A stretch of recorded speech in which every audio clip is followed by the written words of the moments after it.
Student of mine in the early 1980s when I came to teach at the McNulty School in Amsterdam. Formerly, I had been at the Academy Street School, which was the last of neighborhood schools in Amsterdam to be closed.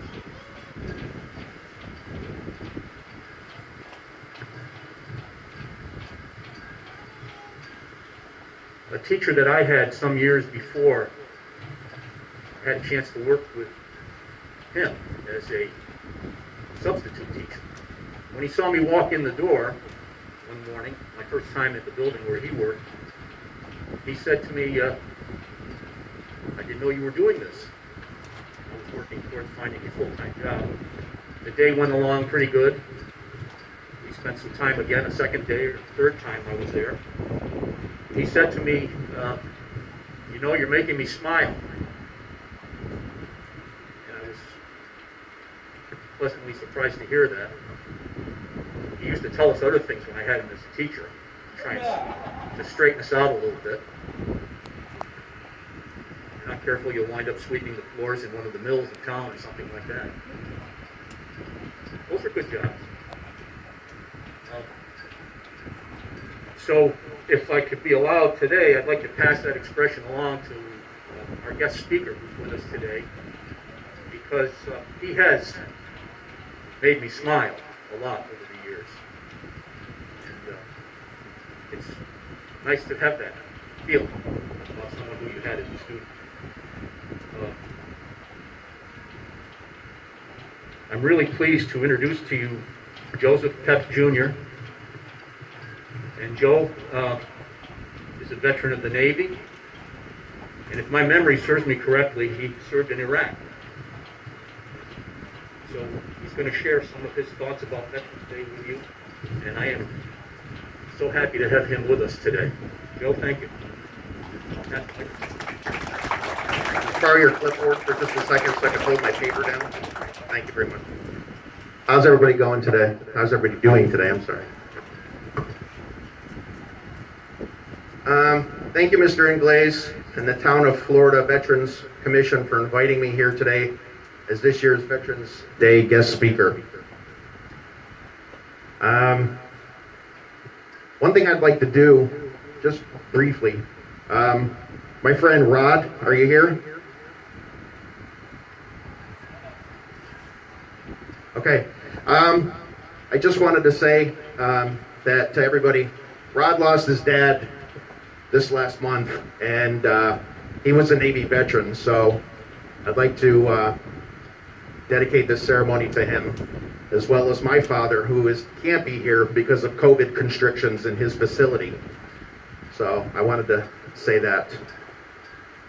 Rod was somebody that I had served with in the Naval Reserve, so he and I go way back, and it's nice that he's here. So thank you very much, Rod.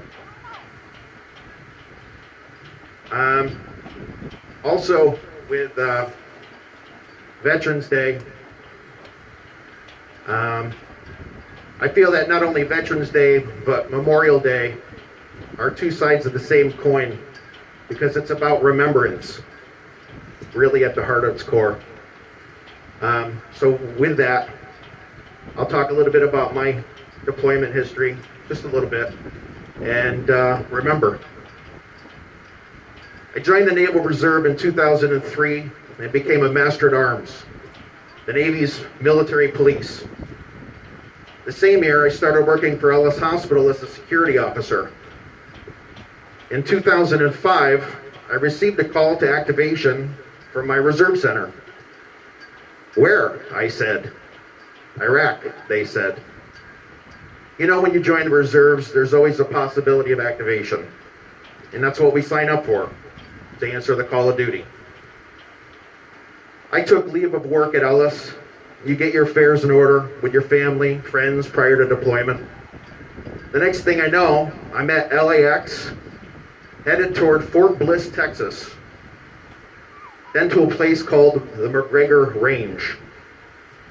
It was a location best suited to replicate conditions in Iraq, terrain, temperature, and so forth. And temperature I'll talk about in just a little bit. My battalion was called NPDB 1, or Naval Provisional Detainee Battalion Number 1. From what we had learned about this newly formed battalion, it was the first time since the Vietnam War the Navy was to conduct this type of operation. This time, it was Iraq. Training comprised of anti-terrorism force protection, weapons proficiency, and convoy operations. We ultimately landed in northern Iraq, Kurdistan, a region near Sulaymaniyah, and set out with the mission we were tasked to perform. Our base was named Fort Sus, an old Russian base built in 1977. There were about 400 people in our battalion, and the theater internment facility at Fort Sus was capable of holding 1,700 to 2,000 insurgents and military detainees. There were good days and bad days and 112 to 114 degree days. It sounds hot, and it was. The lack of humidity in the air seemed to make the heat just that much more bearable. Convoy duty was especially unnerving because you never knew when you left the base, outside the wire we called it, if you were going to come back alive or in one piece.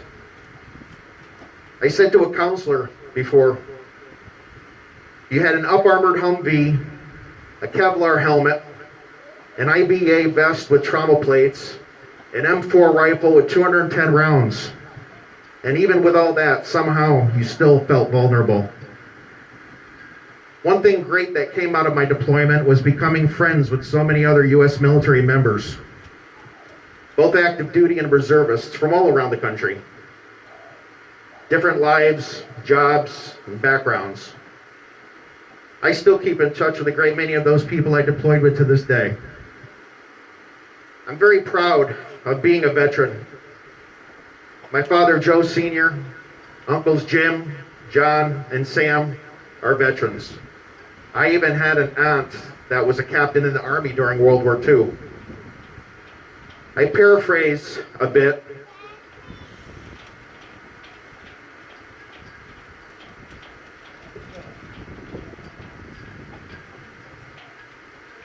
From one of President Reagan's many veterans' speeches, because he said it so well. We see soldiers in our minds as old and wise, grave and gray-haired. Most of them were just boys when they served, giving up 2 lives, both the ones that they were living and the one they would have lived. And all we can do is remember. There's always someone remembering for us.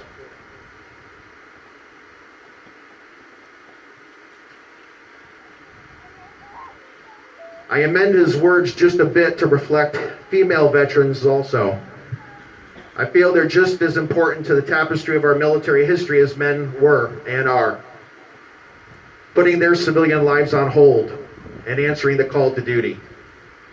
From Rosie the Riveter to the Women's Air Force Service Pilots, or WASPs, as they were affectionately called, flying and delivering aircraft from the aircraft factories to the air bases. Army nurse officers like my Aunt Helen in medical facilities caring for wounded and so on.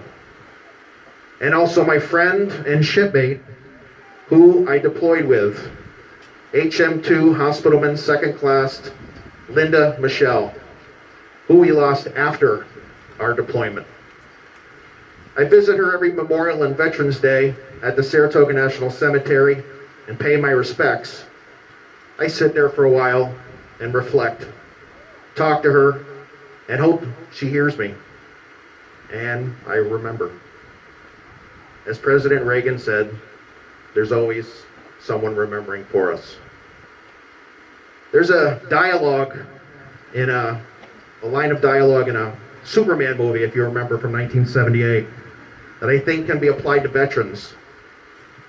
It says, always hold in your heart the pride of your special heritage. I thought that was profound because we were and are Supermen, in a sense, for undertaking the call to duty, whether it's in the past, present, or our future. So I end my talk here with you today and say, whether you're on land or sea, in the air or a Marine, Coast Guard and Guardsmen alike, always hold in your heart the pride of your special heritage in being a United States veteran. Thank you for your service.